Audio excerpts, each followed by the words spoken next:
ചെമ്പനീർ പൂവിൻ്റെ നാളത്തെ എപ്പിസോഡിൻ്റെ വിശേഷങ്ങളിലോട്ട് എല്ലാവർക്കും സ്വാഗതം. അപ്പോൾ സച്ചി മദ്യപിച്ച് വന്ന് വർഷയോട് പറയുന്നുണ്ട്, നീയാണ് ഈ പ്രശ്നങ്ങൾക്കെല്ലാം കാരണം എന്ന് പറയുമ്പോൾ വർഷ പറയും, അതിന് ഞാനൊന്നും അറിയില്ല, എനിക്കൊന്നും അറിയില്ലെന്ന് ഞാൻ ആദ്യമേ പറഞ്ഞല്ലോ എന്ന് പറയുമ്പോൾ സച്ചി ചൂടാവുന്നുണ്ട്. ഇതെല്ലാം നീ അറിഞ്ഞിട്ട് തന്നെയാണ് നിൻ്റെ അഭിനയം എല്ലാം എന്നൊക്കെ പറയുമ്പോഴേക്കും രവീന്ദ്രനെ ദേഷ്യം വരുവാണ്. രവീന്ദ്രൻ പറയുന്നുണ്ട്, സച്ചി മതിയാക്ക്, നിർത്ത്. ഇത്രയും നാളെ നിനക്ക് കുറച്ച് ദിവസമൊന്നും കുഴപ്പമൊന്നും ഇല്ലായിരുന്നല്ലോ, ഇങ്ങനെ മദ്യപിക്കുന്ന ശീലമൊന്നും ഇല്ലായിരുന്നു, ഇന്ന് പെട്ടെന്ന് എന്ത് പറ്റിയിടാ നിനക്കെന്ന് രവീന്ദ്രൻ ചോദിക്കുവാണേ. അപ്പോൾ സച്ചി നേരെ രവീന്ദ്രൻ്റെ അടുത്തോട്ട് പോയിട്ട് പറയുന്നുണ്ട്, സോറി അച്ഛ, അച്ഛൻ കഷ്ടപ്പെട്ടുണ്ടാക്കിയ വീടാണിതെന്ന് പറയുമ്പോഴേക്കും ചന്ദ്രക്ക് ദേഷ്യം വരും. പിന്നെ ഇതെൻ്റെ അച്ഛൻ തന്ന വീടാണെന്ന് ചന്ദ്ര പറയുന്നുണ്ട്. അപ്പോഴേക്കും സച്ചി പറയും, നിങ്ങളുടെ അച്ഛൻ തന്ന വീട് ചെറിയ വീട്, ഈ വീട് ഇത്രയും വലിയൊരു വീട് പണിതത് എൻ്റെ അച്ഛൻ്റെ അധ്വാനത്തിൻ്റെ ഫലം കൊണ്ട് മാത്രമാണ്. ഈ ചുമര്, ഈ റൂം, ഈ വീട്, ഈ മതിൽ എല്ലാം എൻ്റെ അച്ഛൻ്റെ രക്തം നീരാക്കി ഉണ്ടാക്കിയ കാശും കൊണ്ടുണ്ടാക്കിയ വീടാണിതെന്നൊക്കെ സച്ചി പറയുവാണ്. അച്ഛനോടുള്ള സ്നേഹം സച്ചി പ്രകടിപ്പിക്കുകയാണ് അവിടെ കൂടി. സച്ചി കരഞ്ഞോണ്ടിരിക്കുവാണേ. സച്ചി പറയുന്നുണ്ട്, അച്ഛൻ രാവിലെ പറഞ്ഞായിരുന്നില്ലേ അച്ഛാ, അന്ന് കഷ്ടപ്പെട്ട് ഒരുപാട് കടമൊക്കെ മേടിച്ചുണ്ടാക്കിയെടുത്ത വീടാണിതെന്ന്. പക്ഷെ ഇപ്പോൾ ഒരു മുറി കെട്ടാൻ പോലും തനിക്ക് സാധിക്കുന്നില്ലല്ലോ എന്നോർത്ത് അച്ഛൻ രാവിലെ വിഷമിച്ചില്ലേ, അത് ഓർക്കുമ്പോൾ എൻ്റെ നെഞ്ച് പൊട്ടുവാണ് അച്ഛാ, എനിക്ക് സങ്കടം സഹിക്കാൻ പറ്റുന്നില്ല, അതുകൊണ്ടാണ് ഞാനിന്ന് മദ്യപിച്ചതെന്നൊക്കെ പറഞ്ഞ് സച്ചി കരയുവാണ്. രവീന്ദ്രൻ പറയുന്നുണ്ട്, രേവതി നീ സച്ചിയെ കൂട്ടിക്കൊണ്ട് മുറിയിലോട്ട് പോകുന്നു പറയുമ്പോഴേക്കും രേവതി സച്ചിയും കൂട്ടി പോകുവാണ്. അപ്പോഴേക്കും സച്ചി പറയും, നിക്ക് രേവതി, അച്ഛാ, അച്ഛൻ എന്താ വേണോന്ന് പറഞ്ഞത്, അച്ഛൻ എന്ത് വേണോന്ന് എന്നോട് പറ അച്ഛാ, മുറി കെട്ടണമെന്നല്ലേ അച്ഛൻ പറഞ്ഞത്, എത്ര ലക്ഷം രൂപയാവും എന്നാ പറഞ്ഞത്? അപ്പോൾ രേവതി പറയുന്നുണ്ട്, 7 ലക്ഷം.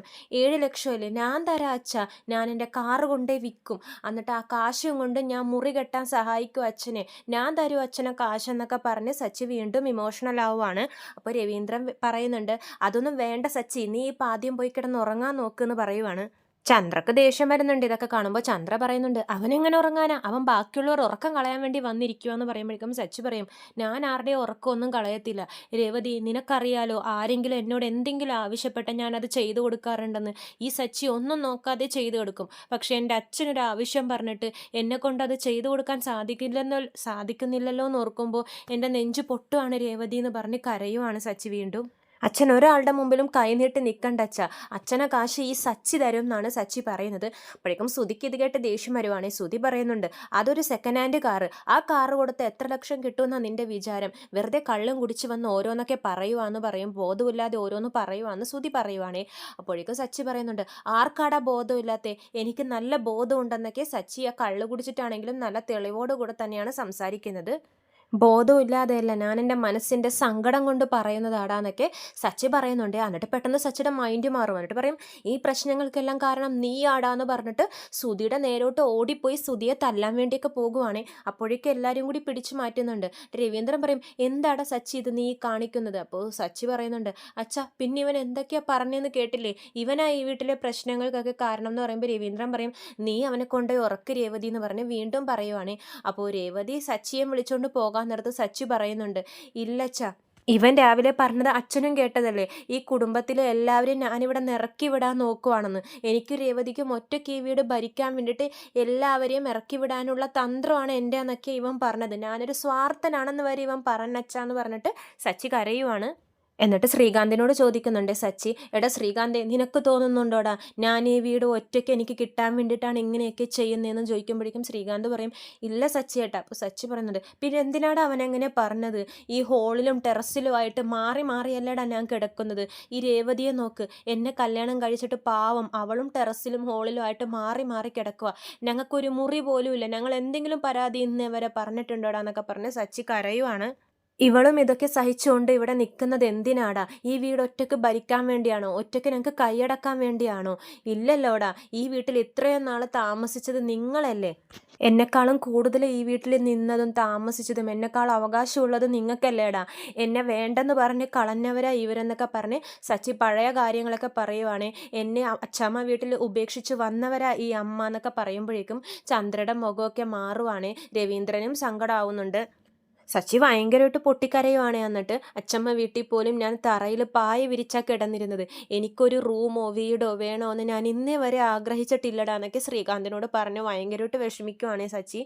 അങ്ങനെയുള്ള എന്നെ നോക്കിയിട്ട് എങ്ങനെ പറയാൻ തോന്നിയടാ ഇവന് ഈ വീട്ടിന് വേണ്ടിയിട്ടാണ് ഞാൻ ഈ വീട്ടിൽ നിൽക്കുന്നതൊക്കെ എന്നൊക്കെ പറഞ്ഞിട്ട് സച്ചി ഭയങ്കരമായിട്ട് കരയണാണ്. അത് കാണുമ്പോഴേക്കും ചന്ദ്രയുടെ മനസ്സൊന്ന് ഇതാവുന്നുണ്ട്.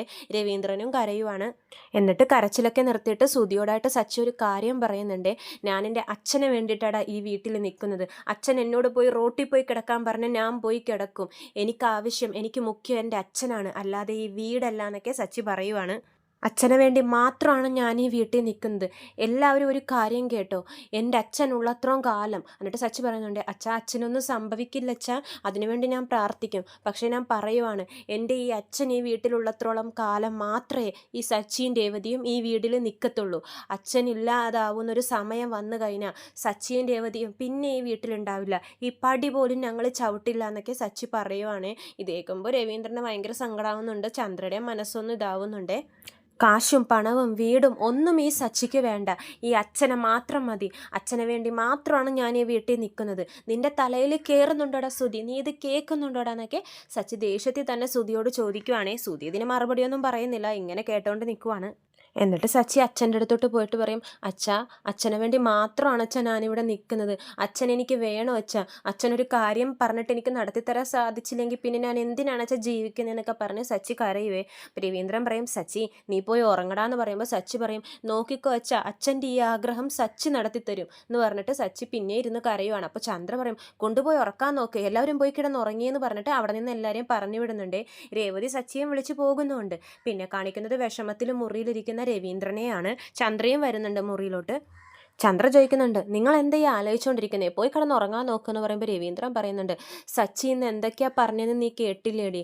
അവൻ്റെ മനസ്സ് എന്തോരം വിഷമിച്ചിട്ടുണ്ടാവും. എല്ലാവരും കൂടി അവനെ വിഷമിപ്പിച്ചിട്ടുണ്ട്. അതാണ് അവൻ ഇത്രയും സങ്കടത്തോടെ എല്ലാം കരഞ്ഞുകൊണ്ടൊക്കെ പറഞ്ഞതെന്നൊക്കെ രവീന്ദ്രൻ പറയുവാണ്. അപ്പോൾ ചന്ദ്ര പറയുന്നുണ്ട്, അവൻ ബോധമില്ലാതെ ഓരോന്നൊക്കെ പറഞ്ഞതാ, അല്ലാതെ സ്നേഹം കൊണ്ടൊന്നല്ല. രാവിലെ ബോധം തെളിയുമ്പോൾ അവൻ്റെ ആ സ്നേഹവും പോകും എന്നൊക്കെ ചന്ദ്ര പറയുവാണ്. അപ്പോൾ രവീന്ദ്രൻ പറയുന്നുണ്ട്, ബോധമില്ലാതെയാ പറഞ്ഞെങ്കിലും അവൻ മനസ്സിൽ തട്ടി ആ കാര്യങ്ങളൊക്കെ പറഞ്ഞത്. അവന് ഞങ്ങളോടുള്ള സ്നേഹം നിനക്ക് ഇപ്പോഴും മനസ്സിലായില്ലേ ചന്ദ്ര എന്നൊക്കെ രവീന്ദ്രൻ ചോദിക്കുവാണ്. അപ്പോൾ ചന്ദ്ര പറയുന്നുണ്ട്, പിന്നെ വലിയൊരു സ്നേഹം, നിങ്ങളൊന്ന് കിടന്നുറങ്ങാൻ നോക്കിയെന്ന് പറഞ്ഞിട്ട് ചന്ദ്ര പോയി കിടന്നുറങ്ങുവാണ്. രവീന്ദ്രന് പക്ഷെ അത് ഭയങ്കരമായിട്ട് സങ്കടമായിട്ടുണ്ട്. രവീന്ദ്രൻ ഇങ്ങനെ സച്ചിയെപ്പറ്റി തന്നെ ആലോചിച്ചുകൊണ്ടിരിക്കുവാണ്. സച്ചിയെ നമ്മളെല്ലാവരും കൂടി ഒരുപാട് വിഷമിപ്പിച്ചു, എല്ലാവരും കൂടി അവനെ ഇല്ലാതാക്കി എന്നൊക്കെയാണ് രവീന്ദ്രൻ മനസ്സിൽ വിചാരിച്ചുകൊണ്ടിരിക്കുന്നത്. പിന്നെ കാണിക്കുന്നത് സച്ചിയും രേവതിയാണ്. സച്ചി ഭയങ്കര വിഷമത്തിൽ വീണ്ടും രേവതിയോട് സങ്കടമൊക്കെ ഇങ്ങനെ പറഞ്ഞുകൊണ്ടിരിക്കുകയാണ്. മനസ്സ് വല്ലാതെ പൊട്ടിപ്പോകുന്നു രേവതി എന്ന് പറയുമ്പോൾ രേവതി പറയുന്നുണ്ട്, സച്ചിയേട്ടൻ എന്തിനാ വിഷമിക്കുന്നേ? പിന്നെ അവർ പറഞ്ഞത് നീ കേട്ടില്ലേ, ഈ വീടിന് വേണ്ടി ഞാൻ ഇവിടെ നിന്ന് അഭിനയിക്കുവാണെന്ന്. അവരെയൊക്കെ പറഞ്ഞു വിട്ടിട്ട് ഞാൻ ഈ വീട്ടിൽ നിൽക്കുമെന്ന് നിനക്ക് തോന്നുന്നുണ്ടോ രേവതി എന്നൊക്കെ സച്ചി ചോദിക്കുവാണ്. അപ്പോൾ രേവതി പറയുന്നുണ്ട്, അവരവരുടെ മനസ്സിലുള്ള തോന്നലൊക്കെ ഓരോന്നും പറഞ്ഞതല്ലേ സച്ചിയേട്ട, സച്ചിയേട്ടൻ അതൊന്നും മനസ്സിലെടുത്ത് വെക്കാതെ സച്ചിയേട്ടൻ മര്യാദ കിടന്നുറങ്ങാൻ നോക്കുന്നൊക്കെ രേവതി പറയുന്നുണ്ട്. എനിക്ക് സങ്കടം സഹിക്കാൻ പറ്റുന്നില്ല രേവതി എന്നൊക്കെ പറയുമ്പോൾ രേവതി പറയുന്നുണ്ട്, സച്ചിയേട്ടൻ അച്ഛൻ്റെ അമ്മയടുത്തും അനിയന്മാരോടത്തും ചേട്ടനോടൊക്കെ എന്തോരം സ്നേഹം വെച്ചിട്ടുണ്ടെന്ന് എനിക്കറിയാം. ആ സച്ചിയേട്ടൻ മനസ്സിലുള്ള കാര്യങ്ങൾ സച്ചിയേട്ടൻ്റെ ശരികൾ പറയുമ്പോൾ അവരത് മനസ്സിലാക്കുന്നില്ല.